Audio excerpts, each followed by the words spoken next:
العالمين والصلاة والسلام على سيد المرسلين وعلى آله وصحبه اجمعین اما بعد۔ محترم سامعین و ناظرین، آج کی اس مجلس میں آپ کے سامنے ابلیس شیطان کی نافرمانی سے متعلق اس واقعے کا ذکر کروں گا جس کا ذکر اللہ تبارک و تعالیٰ نے قرآن مجید کے اندر کئی جگہوں پر کیا ہے۔ یہ ابلیس جو انسان کا ازلی دشمن ہے، جس کی کوشش ہمیشہ انسان کو گمراہ کرنے کی ہوتی ہے، یہ ابلیس کون تھا؟ یہ تقریباً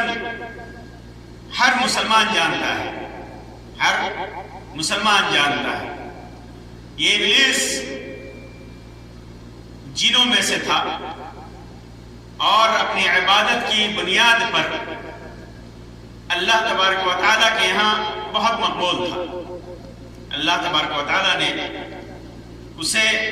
فرشتوں میں شامل کر رکھا تھا، فرشتوں کے ساتھ رہتا، اللہ کی عبادت کرتا، لیکن اس کے ایک عمل نے، اس کی ایک نافرمانی نے اسے مطرود کر دیا، اسے دھتکارا ہوا بنا دیا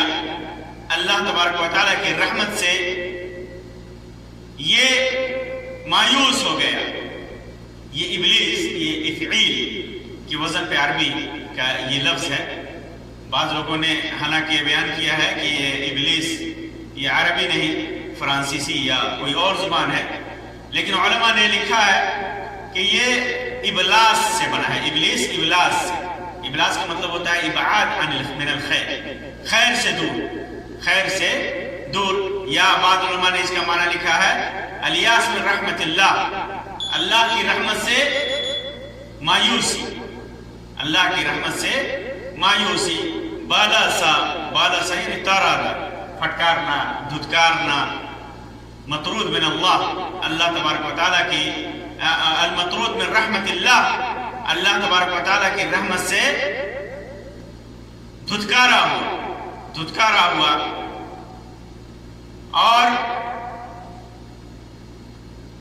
بعض لوگوں نے لکھا ہے، بعض مفسرین نے، کہ یہ ابلیس کا اصلی نام نہیں ہے، ابلیس کا اصلی نام تھا عزازیل۔ بعض لوگوں نے اس کا نام حارث بیان کیا ہے، اور ابو کردوس اس کی کنیت بیان کی ہے۔ چونکہ اللہ کی رحمت سے دھتکارا گیا، اللہ کی رحمت سے اسے مایوسی نصیب ہوئی، اللہ کے دربار سے پھٹکارا گیا، اس وجہ سے اس کا نام ابلیس پڑ گیا۔ یہ جیسا کہ میں نے بتایا کہ جنوں میں سے تھا، جنوں کی طرح اس کی پیدائش آگ سے ہوئی تھی، آگ سے بنایا گیا تھا، جیسا کہ جنوں کے سلسلے میں اللہ تبارک و تعالیٰ نے فرمایا وَالْجَانَّ خَلَقْنَاهُ مِن قَبْلُ مِن نَارِ السَّمُومِ، کہ ہم نے جنوں کو اس سے پہلے آگ سے، لو والی آگ سے پیدا کیا ہے۔ اور ایک جگہ اللہ تعالیٰ نے فرمایا خُلِقَ الْإِنسَانُ مِن صَلْصَالٍ كَالْفَخَّارِ وَخُلِقَ الْجَانُّ مِن مَارِجٍ مِن نَارٍ، جنات جو ہے شعلے والی آگ سے پیدا کیا گیا۔ صحیح مسلم کے اندر عائشہ رضی اللہ تعالی عنہ کی ایک روایت ہے، فرماتی ہے کہ اللہ کے رسول صلی اللہ علیہ وسلم نے ارشاد فرمایا خُلِقَتِ الْمَلَائِكَةُ مِن نُور، فرشتے نور سے بنائے گئے ہیں، وَخُلِقَ الْجَانُّ مِن مَارِجٍ مِن نَار، اور جنات آگ کی لو سے بنائے گئے ہیں، وَخُلِقَ آدَمَ مِمَّا وُصِفَ لَكُمْ، اور آدم علیہ السلام اس چیز سے پیدا کیے گئے ہیں جس کا بیان قرآن مجید میں ہوا ہے، یعنی مٹی سے، مٹی گارے والی مٹی سے انسان کو پیدا کیا گیا ہے۔ تو یہ جنوں میں سے تھا جس کی پیدائش آگ سے ہوئی تھی۔ یہی وجہ ہے کہ جب اسے حکم ہوا آدم علیہ السلام کو سجدہ کرنے کا تو اسی نے اسی کو دلیل بنائی کہ میں آگ سے پیدا کیا گیا ہوں اور آدم مٹی سے پیدا کیا گیا اور آگ مٹی سے افضل ہے، اسی وجہ سے اسی کو اس نے دلیل بنائی تھی۔ اس کو سجدے کا حکم ہوا اللہ تبارک و تعالیٰ کی طرف سے،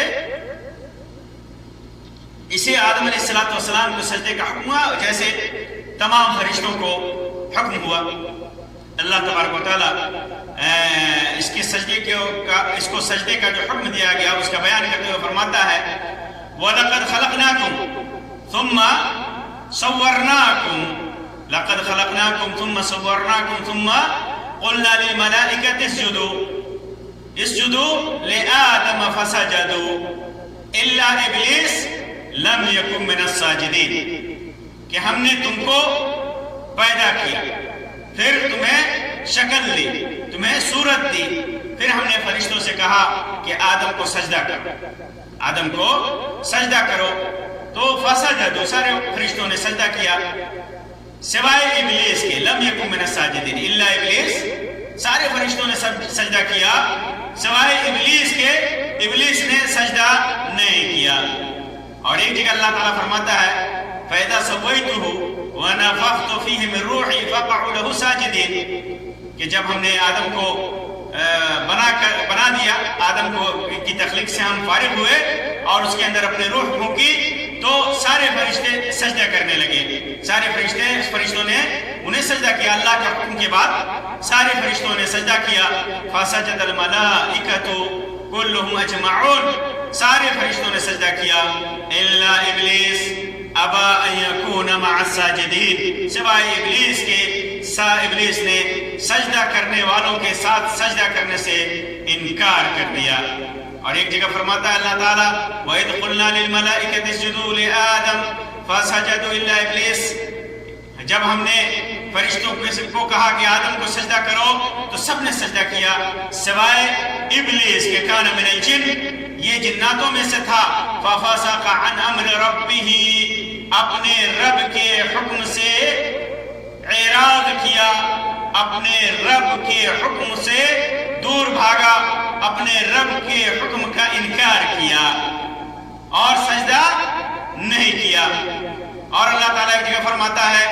وَإِذْ قُلْنَا لِلْمَلَائِكَةِ اسْجُدُوا لِآدَمَ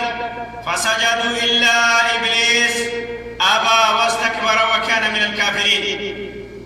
کہ جب ہم نے فرشتوں سے کہا کہ آدم کو سجدہ کرو تو سب نے سجدہ کیا سوائے ابلیس کے، اس نے انکار کر دیا، وَاسْتَكْبَرَ، اور تکبر اختیار کیا، گھمنڈ اختیار کیا اور یہ کافروں میں سے ہو گیا۔ تو اللہ تبارک و تعالیٰ نے حکم دیا، یہ اللہ کا حکم تھا، اللہ کا حکم تھا۔ کیسا سجدہ تھا، کیوں سجدہ تھا، بہت سارے لوگ اس چکر میں پڑتے ہیں کہ سجدہ تو غیر اللہ کو حرام ہے، تو پھر فرشتوں نے آدم کو کیوں سجدہ کیا؟ اللہ تبارک و تعالیٰ نے غیر اللہ کو سجدہ کرنے سے منع فرمایا، اسی اللہ نے فرشتوں کو آدم کو سجدہ کرنے کا حکم دیا۔ تو یہ سوال ہی بیکار ہے،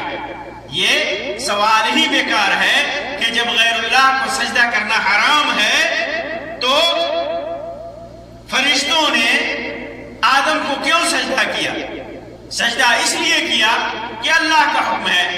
اللہ کا حکم جو ہوگا یہ سب سے اہم ہے، کیوں، کیسے، چوں، چرا، اس کا کوئی سوال ہی نہیں پیدا ہوتا۔ بعض لوگوں نے بیان کرنے کی کوشش کی کہ سجدہ تعظیمی تھی اور سجدہ یہ تھا، یہ سب بعد کی باتیں، یہ سب بعد کی باتیں، اصل چیز ہے کہ اللہ کا حکم تھا۔ جس اللہ نے آدم علیہ السلام کو سجدہ کرنے کے لیے فرشتوں کو حکم دیا، اسی اللہ نے غیر اللہ کو سجدہ کرنے سے منع فرمایا اور اسے شرک اور سب سے بڑا گناہ قرار دیا۔ تو یہ اللہ تبارک و تعالیٰ کا حکم تھا۔ پھر اس کے بعد جب سارے فرشتوں نے سجدہ کر لیا اور ابلیس نے سجدہ نہیں کیا تو اللہ تبارک و تعالیٰ نے اسے سبب پوچھا، ابلیس سے سجدہ نہ کرنے کی وجہ پوچھی، سجدہ نہ کرنے کی وجہ پوچھی، حالانکہ اللہ تبارک و تعالی ہر چیز سے باخبر ہے۔ اللہ تبارک و تعالی جو ہر چیز سے باخبر ہے، اللہ تعالی جانتا تھا کہ یہ ابلیس سجدہ نہیں کرے گا۔ اللہ تبارک و تعالی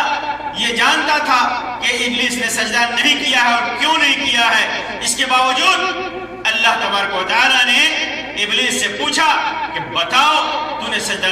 کیوں نہیں کیا۔ یہ حجت قائم کرنے کے لیے، یہ حجت قائم کرنے کے لیے انسان جانتا ہے، انسان بھی کسی کے بارے میں جانتا ہے کہ اس نے یہ کیوں یہ کام نہیں کیا، لیکن پھر بھی پوچھتا ہے کہ کیوں نہیں کیا یا کیوں کیا، تاکہ حجت قائم ہو، دلیل قائم ہو، گواہی ملے، معاملہ مضبوط ہو۔ اسی وجہ سے اللہ تبارک و تعالیٰ نے، تاکہ ابلیس کو کہنے کا موقع نہ ملے کہ ہم سے نہیں پوچھا گیا، اللہ تبارک و تعالیٰ نے پوچھا جو ہر چیز سے باخبر ہے کہ بتا تو نے آدم کو سجدہ کیوں نہیں کیا، اور پوچھا قال ما منعك الا تسجد اذ امرتك، اے ابلیس جب میں نے تجھے حکم دیا تھا آدم علیہ السلام کو سجدہ کرنے کے لیے تو کس چیز نے تجھے روکا، کس چیز نے تجھے روکا کہ تم آدم کو سجدہ نہ کرو۔ اور ایک جگہ اللہ تعالیٰ نے فرمایا یا ابلیس ما لک الا تکون مع الساجدین، اے ابلیس کیا ہوا تجھے کہ تو نے سجدہ کرنے والوں کے ساتھ سجدہ نہیں کیا۔ اور ایک جگہ فرمایا یا ابلیس ما منعک ان تسجد لما خلقت بیدی، اے ابلیس کس چیز نے تجھے اس کو سجدہ کرنے سے منع کر دیا جسے میں نے اپنے ہاتھوں سے پیدا کیا۔ استکبرت، کیا تجھے گھمنڈ آ گیا تھا، تیرے اندر کبر آ گیا تھا، غرور آ گیا تھا، ام کنت من العالین، یا تو بڑے درجوں والوں میں سے ہے، بڑے درجوں والے، تمہارا مقام بہت بڑا ہے، اتنا بڑا ہے کہ جس کو میں حکم دوں سجدہ کرنے کے لیے تم اس کو سجدہ نہ کرو۔ یہاں پر اللہ تبارک و تعالیٰ نے آدم علیہ السلام کے لیے فرمایا لما خلقت بیدی، جسے میں نے اپنے ہاتھوں سے پیدا کیا۔ حالانکہ اللہ تبارک و تعالیٰ ہر چیز کا خالق ہے، ذرے ذرے کا خالق ہے، ہر چیز کا خالق ہے اللہ تبارک و تعالیٰ۔ اس کے باوجود اللہ تبارک و تعالیٰ نے آدم علیہ السلام کی خلقت کی نسبت اپنے ہاتھوں کی طرف کی۔ یہ شرف اور عظمت کے اظہار کے لیے، انسان کے شرف اور انسان کی عظمت اور بڑائی اور بزرگی کے اظہار کے لیے اللہ تبارک و تعالیٰ نے فرمایا۔ اور یہ بھی کہ جس کو میں نے اپنے ہاتھوں سے بنایا، میں نے حکم دیا کہ تو سجدہ کر اس کو، لیکن پھر بھی تو نے سجدہ نہیں کیا۔ پھر اس کے بعد ابلیس نے جو دلیل دی، وہ دلیل اللہ تبارک و تعالیٰ نے قرآن مجید میں جگہ بجگہ ذکر کیا ہے، اور فرمایا کہ ابلیس نے کہا قال لم اکن لاسجد لبشر خلقته من صلصال من حمأ مسنون، میں اس انسان کو کیسے سجدہ کروں،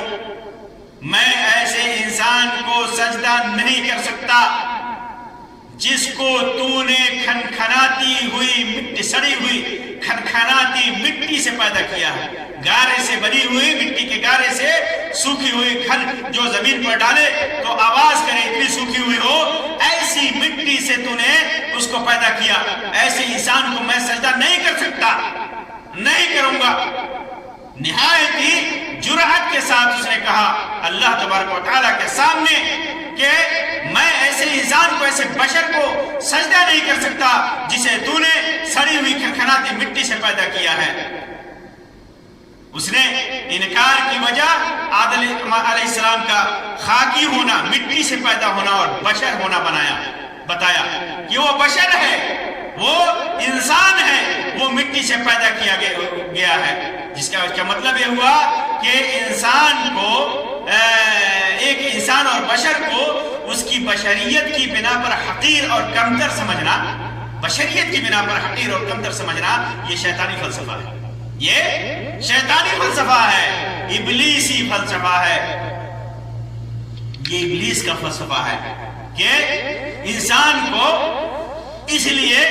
کمتر سمجھا جائے، حقیر سمجھا جائے کہ اسے مٹی سے پیدا کیا گیا، وہ بشر ہے، بشر ہے اس وجہ سے وہ حقیر ہے، یہ شیطانی فلسفہ ہے۔ آج دیکھیے دنیا میں اللہ کے رسول صلی اللہ علیہ وسلم کی بشریت کے لوگ کتنے منکر ہیں۔ ایک جم غفیر منکر ہے، کہتی ہے وہ لوگ کہتے ہیں کہ اللہ کے تعالیٰ نے اپنے نبی کو نور سے پیدا کیا، اپنے نور سے پیدا کیا، وہ بشر نہیں ہے۔ یہ کیونکہ بشر مانیں گے تو کمتر سمجھنا لازم آئے گا، یہ شیطانی فلسفہ ہے۔ اللہ تعالیٰ فرماتا ہے کہ وہ بشر ہے، نبی اکرم صلی اللہ علیہ وسلم خود فرماتے ہیں کہ میں بشر ہوں، آدم کی اولاد ہوں، جو آدم مٹی سے پیدا کیے گئے، جس آدم سے ساری دنیا کے انسان پیدا کیے گئے، اسی آدم سے محمد صلی اللہ علیہ وسلم پیدا کیے گئے۔ اور صرف اس وجہ سے بشر ماننے سے انکار کرنا کہ نقص آئے گا، ذات کریمہ کے اندر تنقیص لازم آئے گی، کمتری لازم آئے گی، یہ شیطانی فلسفہ ہے۔ بشر ہونا یہ کمتری کی دلیل نہیں ہے، شرف اور عزت کی دلیل ہے، کیونکہ اللہ تبارک و تعالیٰ نے یہ شرف بخشی کہ خاص طور سے ذکر کیا، خلقت بیدی، میں نے اسے اپنے ہاتھوں سے پیدا کیا، یہ شرف کی بات ہے۔ اور شرف کی بات تو یہ بھی ہے کہ اللہ تبارک و تعالیٰ نے اسی آدم کو جسے اپنے ہاتھ سے پیدا کیا، سارے فرشتوں کو سجدہ کرنے کا حکم دیا، یہ شرف کی بات ہے۔ بشر ہونا شرف کی بات ہے، فضیلت کی بات ہے، کوئی کمتری اور گھٹیا پن کی بات نہیں ہے۔ اور جو لوگ اس قسم کا دعویٰ کرتے ہیں اور بشر ہونا یہ کمتر سمجھتے ہیں، یہ شیطانی فلسفے کے شکار ہیں، ابلیس کے پھندے کے شکار ہیں۔ اسی طرح شیطان نے ایک جگہ کہا، قال انا خیر منہ خلقتنی من نار وخلقتہ من طین، دلیل کیا دی اس نے کہ مجھے تو نے آگ سے پیدا کیا، مجھے آگ سے پیدا کیا، اور آدم کو مٹی سے پیدا کیا، تین سے پیدا کیا، مٹی سے پیدا کیا۔ آگ مٹی سے افضل ہے، انا خیر منہ، میں اس سے اچھا ہوں، میں اس سے اچھا ہوں، افضل ہوں، میں کیسے اسے سجدہ کروں؟ افضل ہو کر کے مفضول کو سجدہ کرے، یہ مجھے برداشت نہیں۔ اور ایک جگہ کہا اس نے، ایک جگہ اللہ تعالیٰ فرمایا، کہا اَأَسْجُدُ لِمَنْ خَلَقْتَ طِينًا، جسے تو نے مٹی سے پیدا کیا اسے میں کیسے سجدہ کروں؟ اس کو میں سجدہ کروں؟ نہیں کر سکتا۔ یہ ابلیس کا گھمنڈ تھا، اس کا تکبر تھا، اس کا بڑکپن کا اظہار تھا، اس نے انسان کو حقیر سمجھا، اس نے فَفَسَقَ عَنْ أَمْرِ رَبِّهِ، اس نے اللہ کے فرمان سے روگردانی کی اور غیر مناسب قیاس کیا کہ اسے مٹی سے پیدا کیا، مجھے آگ سے پیدا کیا، میں آگ سے ہوں، میں افضل ہوں، میں سجدہ نہیں کر سکتا، میں کیسے سجدہ کروں، میں کیسے سجدہ کروں؟ تو اس میں کئی چیزوں کا عیب معلوم ہوا، کئی صفات جو اللہ کے رسول صلی اللہ علیہ وسلم نے اپنی حدیثوں میں، اللہ تبارک و تعالیٰ نے قرآن مجید کے اندر ان صفات سے منع فرمایا، ان اعمال سے منع فرمایا کہ یہ ابلیسی اعمال ہیں، تکبر اور گھمنڈ سے منع فرمایا، انسان کو حقیر سمجھنے سے منع فرمایا، اللہ تبارک و تعالیٰ کے فرمان سے روگردانی سے منع فرمایا، اور غیر مناسب قیاس سے منع فرمایا۔ قیاس اس نے کیا ابلیس نے، اسی وجہ سے علماء لکھتے ہیں کہ اول من قاس ابلیس، حالانکہ بعض لوگوں نے مرفوعاً اس کو روایت کیا لیکن وہ ضعیف ہے، سند موقوف ہے، یہ علی رضی اللہ تعالیٰ عنہ سے روایت کیا جاتا ہے یہ جملہ، اور بعض لوگوں نے، بعض تابعین اور بعض لوگوں نے بعض علماء کی طرف نسبت کی ہے کہ اول من قاس ابلیس، سب سے پہلا قیاس کرنے والا، فاسد قیاس کرنے والا ابلیس تھا، اس نے قیاس کیا، سب سے پہلے قیاس کیا، غلط قیاس، فاسد قیاس کیا۔ تو نص صریح کے مقابلے میں، اللہ کے فرمان کے مقابلے میں، رسول کے فرمان اور سنت کے مقابلے میں قیاس کی شریعت میں کوئی گنجائش نہیں ہے، قیاس کی کوئی حیثیت نہیں ہے، قیاس کی کوئی حیثیت نہیں ہے۔ اللہ کے رسول صلی اللہ علیہ وسلم نے، اللہ تبارک و تعالیٰ نے حکم دے دیا کہ یہ کرنا ہے تو کرنا ہے، جس چیز سے منع کر دیا اس سے رک جانا ہے، قیاس کی کوئی گنجائش نہیں ہے۔ نص صریح کے مقابلے میں، نص صریح کے مقابلے میں قیاس کی کوئی گنجائش نہیں ہے۔ یہاں یہ بھی پتہ چلا، کہ جن علماء نے، مجتہدین نے، فقہا نے بعض مسائل کو بیان کیا، اور انہیں نص کا علم نہ ہو سکا. انسان ہے، عالم دین ہے، خطا بھی کر سکتے ہیں، انہیں نص کا علم نہ ہو سکا، کسی حدیث کا علم نہ ہو سکا، صحیح سند سے انہوں نے فتویٰ دے دیا، بعد میں اپنے قیاس کی بنیاد پر، اپنے اجتہاد کی بنیاد پر فتویٰ دے دیا. بعد میں یا تو انہیں خود نص صریح کا علم ہو گیا تو انہوں نے رجوع کر لیا، جیسا کہ اس سلسلے میں خاص طور سے امام مالک، امام احمد بن حنبل، امام ابو حنیفہ، امام شافعی رحمہ اللہ کا قول موجود ہے کہ میں نے کوئی فتویٰ دیا اور اس کے بعد نص صریح مل جائے تو میرے فتوے کو چھوڑ دینا. ٹھیک یہ قاعدہ، چونکہ انہوں نے بھی چھوڑا، نص صریح ملنے کے بعد انہوں نے اپنے فتوے سے رجوع کر لیا، اپنے اجتہاد سے رجوع کر لیا. آپ دیکھیں گے امام شافعی رحمۃ اللہ علیہ کے سلسلے میں اکثر فتاوے جب ان کے ذکر کیے جاتے ہیں، ان کے آراء، ان کے فقہ کو ذکر کیا جاتا ہے تو قول قدیم اور قول جدید ذکر کیا جاتا ہے. یعنی پہلے امام شافعی نے اپنے اجتہاد کی بنیاد پر فتویٰ دیا، قیاس کی بنیاد پر فتویٰ دیا، لیکن جب حقیقت کا علم ہوا، نص کا علم ہوا تو اس فتوے سے رجوع کر لیا. اسی طرح سارے ائمہ نے کیا اور اس کا حکم دیا. تو ہمارے اوپر یہ واجب ہے، یہ لازم ہے کہ ائمہ نے جو فتاوے اور جو اجتہادات ہمارے سامنے پیش کیے ہیں قیاس کی بنیاد پر اور اجتہاد کی بنیاد پر، ہمیں بعد میں اگر نص صریح کا علم ہو جائے، صحیح حدیث کا علم ہو جائے، صحیح سنت کا علم ہو جائے جو صحیح سند سے ثابت ہے، تو ہمارے اوپر واجب ہو جاتا ہے، لازم ہو جاتا ہے کہ ہم اس پر عمل کریں اور ائمہ کے اجتہادات کو چھوڑ دیں، کیونکہ ائمہ غلط نہیں تھے، ائمہ کو ثواب ملے گا ان کے اجتہاد کی بنیاد پر، وہ صحیح تھے، لیکن ان کے ان اجتہادات کو چھوڑنا ہمارے اوپر واجب ہے، ہمارے اوپر لازم ہے. جو انہوں نے اپنی رائے کی بنیاد پر دیا تھا، قیاس کی بنیاد پر دیا تھا، لیکن بعد میں نص صریح ہمارے سامنے ہے، نص صریح ہمارے سامنے ہے. اگر ہم ایسا نہیں کرتے ہیں، اپنے من کی سنتے ہیں، اپنے بنائے ہوئے اصول اور قاعدے کے مطابق چلتے ہیں، غیر مناسب قیاس کرتے ہیں، تو یہ شیطانی صفت ہے، یہ شیطانی فلسفہ ہے، یہ شیطانی صفت ہے. یہ غیر مناسب قیاس نص صریح کے موجود میں شریعت کا حکم ہے، سنت کا حکم ہے، صحیح حدیث ہے، صحیح سنت ہے، تو پھر کسی بھی عالم دین، کسی بھی امام، کسی بھی مجتہد کے قول کی اس کے سامنے کوئی حیثیت نہیں ہے. ہمارے اوپر چھوڑنا لازم ہے اور یہی ایک مسلمان کا شیوا ہونا چاہیے. یہی سلف کا طریقہ تھا، یہی صحابہ کرام کا طریقہ تھا، یہی ائمہ مجتہدین کا طریقہ تھا، یہی فقہاء کا طریقہ تھا. تو یہ اللہ کی نافرمانی ابلیس نے جو کی، ابلیس کے اندر کئی چیزیں اکٹھی ہو گئی تھی، کئی بری صفتیں اکٹھی ہو گئی تھی اس موقع سے. اس کا گھمنڈ، اس کو انسان کو حقیر سمجھنا، اللہ کے فرمان سے روگردانی کرنا، غیر مناسب قیاس کرنا، یہ ساری برائیاں اس کے اندر اکٹھی ہو گئی تھی، جس کے نتیجے میں شیطان نے اللہ تبارک و تعالیٰ کا انکار کیا، اللہ کے حکم کا انکار کیا. نتیجہ کیا ہوا کہ قیامت کے دن تک وہ اللہ تبارک و تعالیٰ کی رحمت سے دھتکارا گیا، اللہ کی رحمت سے دور کیا گیا اور اس نے اللہ سے مہلت مانگی اور انسان کو گمراہ کرنے پر لگ گیا، انسان کو گمراہ کرنے پر لگ گیا. تو اس سے ایک بات کا یہ بھی پتہ چلا کہ اہل باطل کے پاس بھی دلائل ہوتے ہیں. شیطان کے پاس بھی دلیل تھی،